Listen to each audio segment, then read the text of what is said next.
Hello and welcome to Fine is a Four-Letter Word. My guest today, Kim Rahir. Welcome to the show, Kim.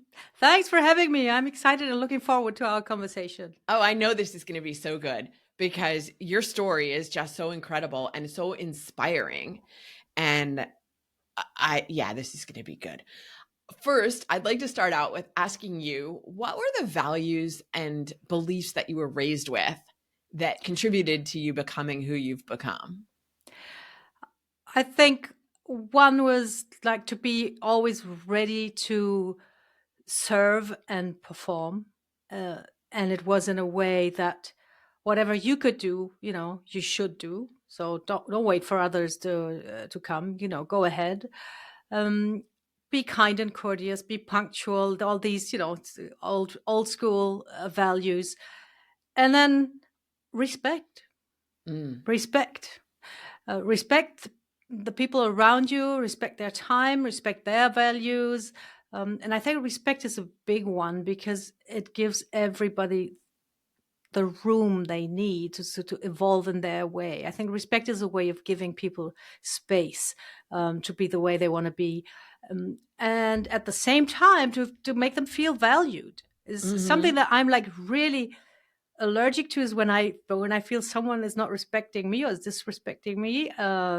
That's something that can sort of, get me a little bit irked.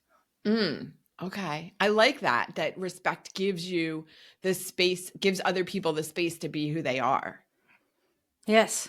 And it's really, that really is that way. And it can be something like really super small, like, I don't know, table manners or something. It's something where if you were to sit at the table and, I don't know, make loud noises or stuff like this, you're kind of imposing, you're sort of invading people's space. So respect is not like following some rigid rule because somebody told you to. It's because it gives other people enough space to be themselves and not have to sort of I don't even if it's like looking or listening to you eating in an unpleasant way, whatever it is. Right. Yes. My producer, Adam, is going to love that analogy when he hears this. Right. Because he has a thing about people chewing loudly and how it drives him insane. I think it's actually, I think there's a name. I think it's even a condition or something. There is.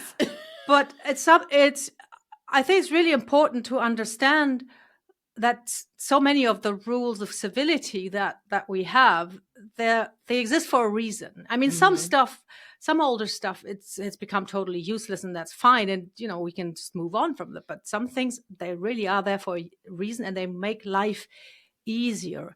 Makes also your life easier when you meet new people because there's some kind of more or less how to conduct yourself. It's helpful. It gives you a certain amount of safety and security because you're not jumping into a situation where you don't know what you're supposed to do or what other people are going to do. Because if there's like a base amount of respect, then everybody can sort of move freely.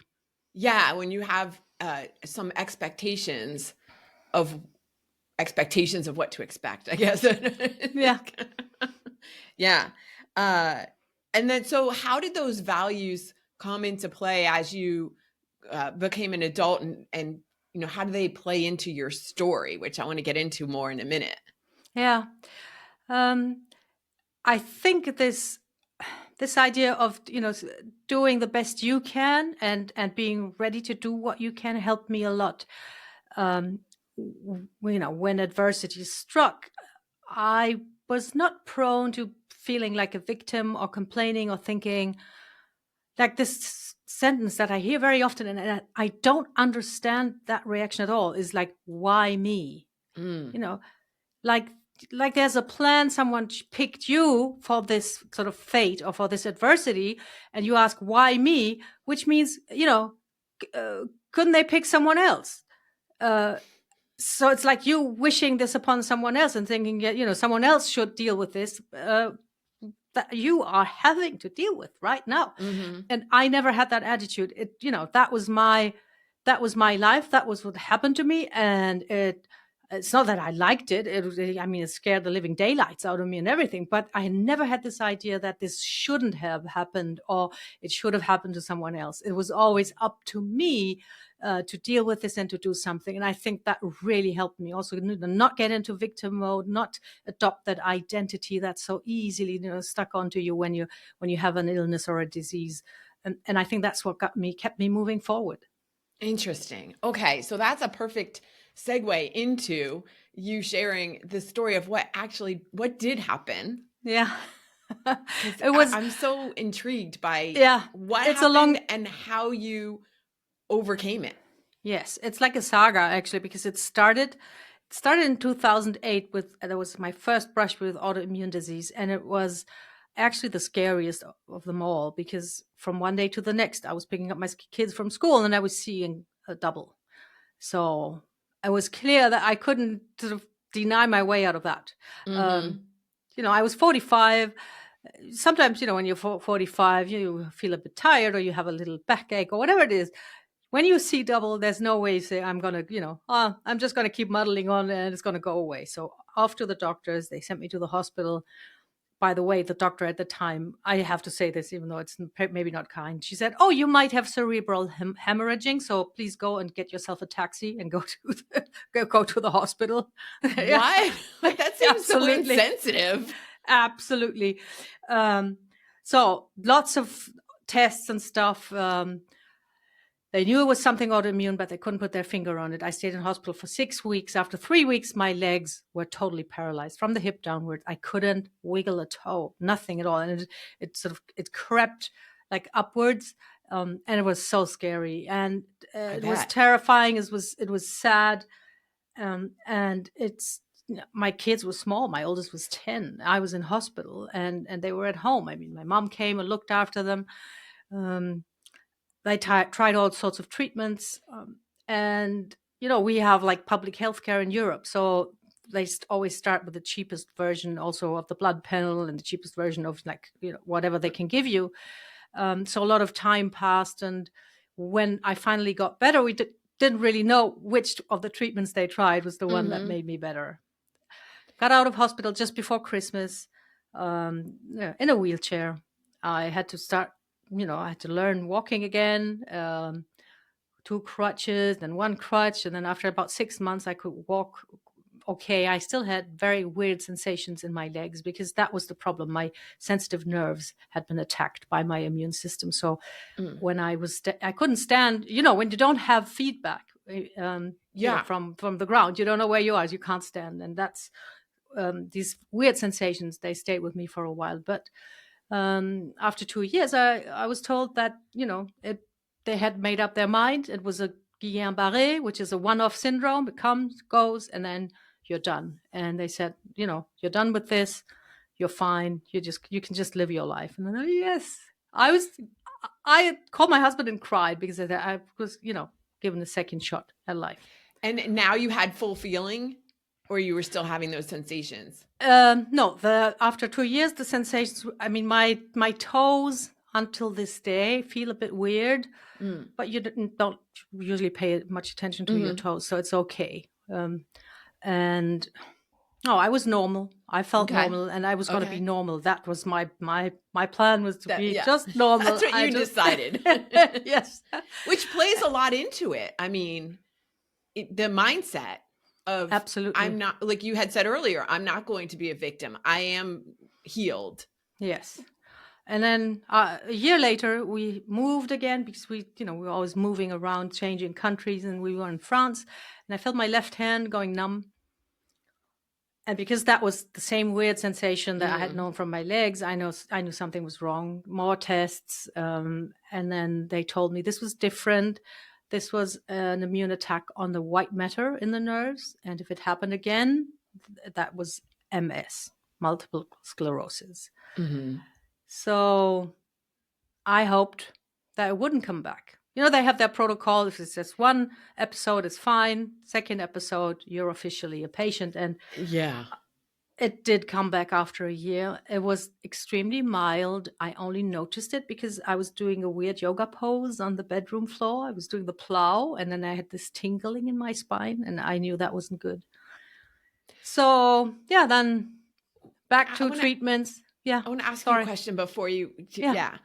How in touch with your body were you before this started happening? Like some people are very in tune with their body, and I imagine that the first experience put you more in tune than you had been before. And Yes, some people are just completely oblivious. Like things show up and they don't even realize. absolutely. And I think um, that was totally my case. It's also I thought I was indestructible. Mhm. Um, I thought that people who were always going on about, oh, I have a little bit of an ache in my right heel when I move it towards the left and stuff like this. And I was, oh, they're just wimps, and Hmm. I have no problem with this. And I really thought I was indestructible. So that was a huge, big illusion. That was like with just one fell swoop. Mm. Um, that was gone. And I think it was then after I had the first episode of was going to be my MS, that I was very attentive, because they said Mm. if it comes back.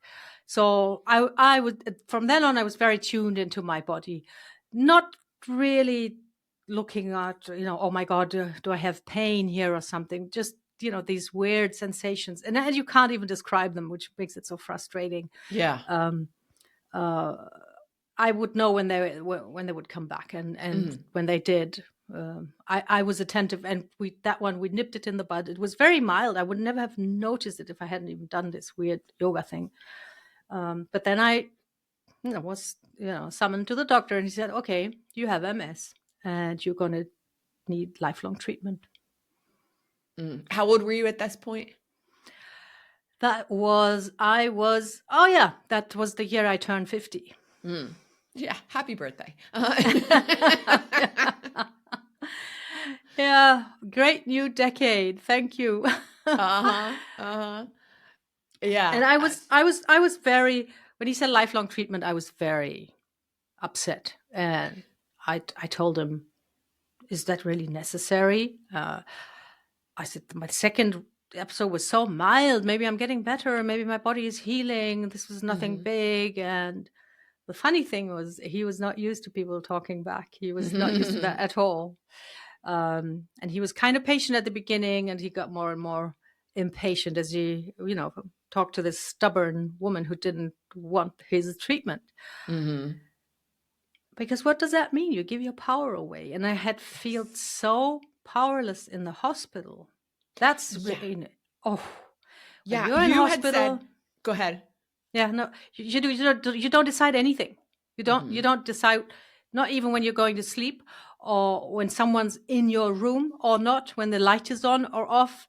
You don't decide anything. I couldn't even decide when I wanted to go to the toilet, because I needed someone to help me get into the Mhm. wheelchair and stuff. So I think that this idea of giving my power away, that didn't sit well with me.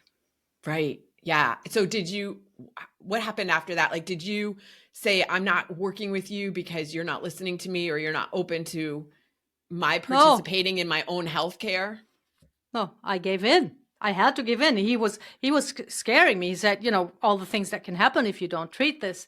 Um, you could have just a relapse, and something gets, you get like serious damage. And so I started injecting myself 3 times a week with interferon beta, which makes you pretty miserable.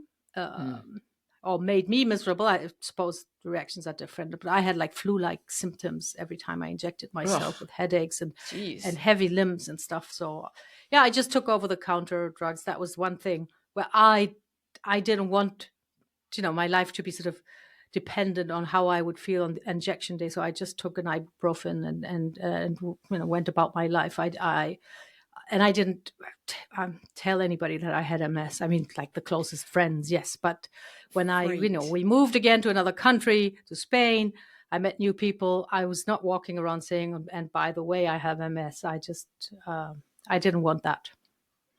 Yeah. Well, it goes back to the whole premise of the show. Everything's fine. I'm fine. Nobody knows anything. Uh, and even though behind the scenes, everything was not fine. Absolutely. And that's also, I think it goes back, this what you're saying about everything's fine, that's something that I'm thinking a lot about even today.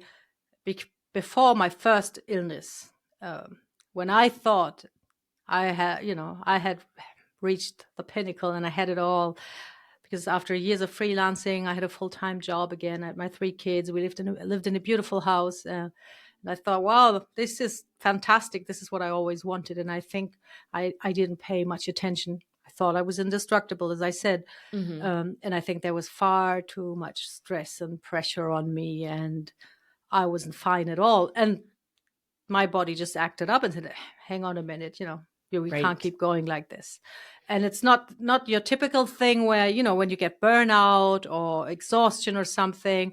I think it is something that I'm sort of genetically prone to, because there's other cases of MS in my family, in my extended family. But it was still my body saying, hey, everything is not fine. Can Mm-hmm. we take a break? Which we Yeah. did.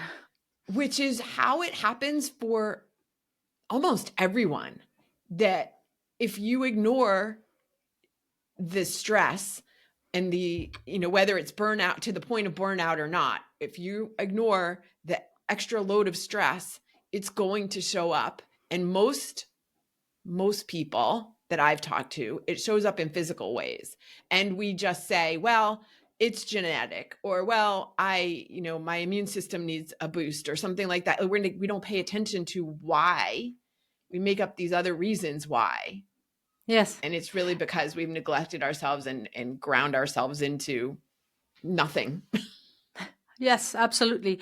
And I think the reaction, that your body shows will depend, on your disposition, Mm-hmm. on your nature. But it's something that, well, I have learned the hard way.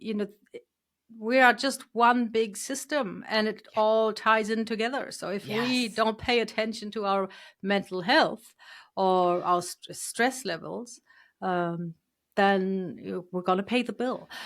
And there's one big lesson was from my first day in the hospital. And I think this, for me, took a lot of stress out of the rest of my life. Mm. You always think as a mom, you have your kids, you have your home, you have your job, and you think you're irreplaceable. Like when you don't show up the next day, and I still talk to women today, every single day, they are convinced if Mm-hmm. they don't show up tomorrow, that everything is going to stop and nothing is going to work. Mm. Um, which, yeah, can you imagine the pressure? It's like, you have Yeah. to carrying like the whole planet on your shoulders. Right. I was out from one day to the next, and there was really no like slowing down or anything. I was out from one day to the next, and the world kept on turning. Mm-hmm. I came home for Christmas. There was a tree. There were presents. I hadn't done any of this. And if you can just, I mean, I made this experience. I had this experience, like, I have that in my bones now. I know that I'm Yeah. replaceable. But if I could somehow, transmit that to all those women who think, oh my God, it doesn't work without me. It's not gonna, yeah, yes, it does. It will. And we may all not be here tomorrow. So, Yeah. uh, And I hear you saying that from a place of, like, it's not giving up, like, oh, I don't matter. It's a accepting that, like, everything will still be okay. Whatever is happening, trusting that, like you said, the world is still spinning. yeah, absolutely. It doesn't keep you from giving your best today at all. Mm-hmm. Mm-hmm. But I think if you sort of boil it down to, I'm just going to give my best today, it makes it Mm-hmm. less of a load on your shoulders, less Yeah. of pressure on your mind. I do what I can now, and then we'll see. Tomorrow's Right. not guaranteed. Yeah. Tomorrow's not guaranteed. And your effort today does not reflect what your effort might be tomorrow. No.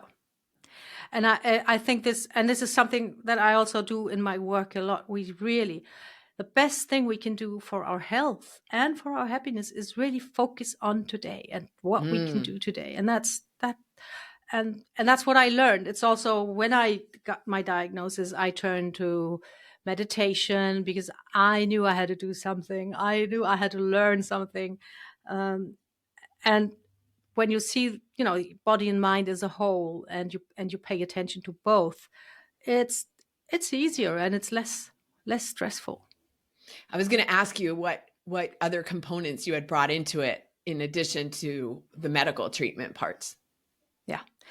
I was, especially when I got the MS diagnosis, I was scared, and it was like there was so much darkness in it that sort of tried to invade my soul. And I knew that I had to do something. And I tried various things. I knew meditation was going to be a good one. And I remember when I was a kid, my mom took a class or a course in meditation. And what she described sounded totally super complicated. It was like, like you have to sit in a certain way, and if you move your little finger, that it's all messed up, and the whole session is not. Yeah, it was horrible. So that was sort of my preconception, and then I think I bought like 2 books, and then I found an app that's called Headspace. It's a British guy founded it, and it's now worldwide. And it takes all the stress out of this. It's just, you just sit in silence and you watch your breath. And it's absolutely changed my life. It really has. Yeah. Yeah. That's not the end of your story. No. Like you didn't just say, hey, I'm going to keep taking this medication for the rest of my life and doing meditation, both of which helped you. And there's more. Go on. Yes. So when I accepted that I had to inject myself, I asked the doctor, could I go back to the gym again? Could I train? Could I exercise? And he said, yeah, it's okay, but please be careful. And, I'm angry about this answer until today, because it doesn't mean anything at all. It's just like, yeah, I know, I guess exercise is supposed to be good, but, I don't want anything to do with this, and, sort of on your own. So be careful. I was lucky because I talked to a nurse who showed me how to inject myself, and she said exercise is great for MS. It makes you fatigue resistant, and fatigue is a big problem in MS. So I went to the gym, armed myself with a book, one of the first that said women should lift heavy. And this is something I had gone to the gym before, but in a different mindset and spirit. It was about, sort of staying in shape, maybe looking a certain way, controlling my weight and everything. And this time, I just wanted to become strong. I wanted to build myself back up. I had this desire to be strong and get my power back. I mean, at least my physical power. Well, when you are in the gym, you're getting your physical power, but you're also getting your mental and emotional powers. I think that people miss that part when they don't understand what happens in the gym. Absolutely. And I mean, I got better physically very rapidly, because you can get stronger so soon, and it's absolutely amazing. But I think the main point of that journey is exactly what you say, because the mental health effect of strength training, it's absolutely mind-blowing. And one of the things is, they're not 100% sure why strength training is so good for mental health. It's got something to do also, of course, with blood circulation to the brain and things like this, like very sort of mundane stuff. I think it's also because when you train for strength, you overcome resistance, right? That's what you do. Gravity resists you, and you overcome that resistance.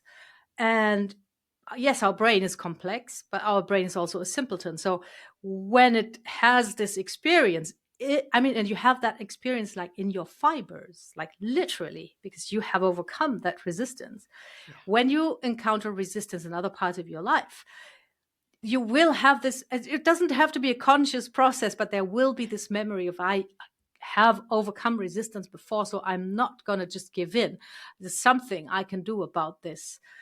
And I think that the whole mental health, this empowering aspect of training, is also what helped me get so much better and just feel so much better about everything. Yes. And it led to me, after injecting myself for a total of 4 years, and my Spanish neurologist suggested that I stop the treatment, and I did. Completely. Yes. I've been without treatment for 7 years, close to 7 years now. That's incredible. And it's a testament to the power of the mind. I think so. Like you're saying, your mind, you took control of your situation. You followed what your inner voice was telling you, was that if I go to the gym, if I build muscle, and all of these factors contributing to building your strength back in every Yes. aspect. Yes. There's something I really want to say. I'm not claiming or pretending that all you have to do is like go training and then Mm-hmm. you will control your MS. There's various forms of MS, and I consider myself lucky, but I'm sure that of whatever deck of cards I was dealt, I definitely made the most of what I Yes. could with that approach. It doesn't mean, that, anybody with a diagnosis can just go and lift weights and it's going to go away. That's not what I'm saying. But anybody who has some kind of scary going on in their life or some low point, I think this is a valid option that anyone can try Mm-hmm. and find Mm-hmm. out if it helps them and changes their situation. Yeah, absolutely. I mean, I've been, and people who have been listening to my show have probably heard me say this before, just about me personally. Like, the gym is my sanctuary. I've been lifting weights off and on, mostly on, since I was 17 years old. Like, Yes. this is my place. And for sometimes it for a long time, still a little bit today even, it's the one place where I feel comfortable. Like, I know if I do X, I can expect to get Y result. Whereas out in the rest of the world, it doesn't always translate that way. I guess it's a level of confidence of Yes. what happens in the gym that is starting to translate to other parts. But that's why the gym has always been a sanctuary for me, and sounds like for you too. It's a great. I mean, now I'm in a weightlifting club, so it's not only a gym; it's like a family. Mm. We are a team, and it's just such a gift. But yes, it's a place where I think it also. If you don't sit in the leg press machine for 20 minutes and watch your phone, which some people do, Right. Right.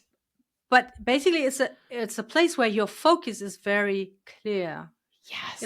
When you sit at your desk and like you're running your own business, there's like 5,000 things that you could be doing. And it happens to me all the time. I start one thing and then something catches my eye. And then before I know it, I'm somewhere else. In the gym, you have like Mm-hmm. this singular focus, which is Yes. also something that will help your mind and will help you sort of anchor yourself and become grounded. And it's a time where you can, sort of just forget all the other stuff that's going on, and because you need that singular focus, and it's extremely healthy, and that's why it makes you feel so good. And you call it a sanctuary because everything sort of around fades away and Yeah. doesn't bother you that much. And I can go train and I can have like a very unpleasant conversation with someone. I walk into the gym and it's not there. I can Yep. come back to it when I walk out, but it will not influence my workout. Yes. Yes. I love that. I totally relate to that. And I do not even look. I mean, I look at my phone because I'm tracking my reps and sets on an app on my phone, but I'm not opening social media. I'm not, I am, yeah, I'm not taking calls. I'm usually not taking texts unless it's urgent, like something comes in and I just want to respond. What I will respond with is, I'm at the gym, and everybody knows they will hear from me later now. Yeah. That's but amazing. but yeah, not yeah, getting your total focus. Um, there was another question I was going to ask you. Are you competing? Yes. So I started Olympic weightlifting back in 2019. I trained in a gym. I did what's called powerlifting. So, like the big lifts, Yeah. and worked with a PT. And one day he said, would you like to try Olympic weightlifting? And I just had this one memory, or this image that came up. Used to watch that with my dad when I was a kid, when the Olympic Games were on. And Mm-hmm. I had, they have this image of overweight guys in weird leotards lifting Yes. lifting stuff. Yes. But I was curious and I thought, yeah, why not? And I tried it, and it's It's very difficult. I sucked at it right away, but I was hooked because it's this great mix of technique and strength. So it's not enough to Mhm. have regular raw strength. You need it's overcoming resistance in a totally different way, because you need to lift the bar overhead in one move for the snatch and in two moves for the clean and jerk. So to get the bar over your head, you want it to travel in a vertical path, because the closest to your center of gravity possible. Mm. So you have to lift it alongside your body, but then your body also gets in the way, and you need some purchase, to push and stuff. So it's very technical. I loved it right away. I even left my commercial gym and signed up with this weightlifting club where there's no music, no mirrors.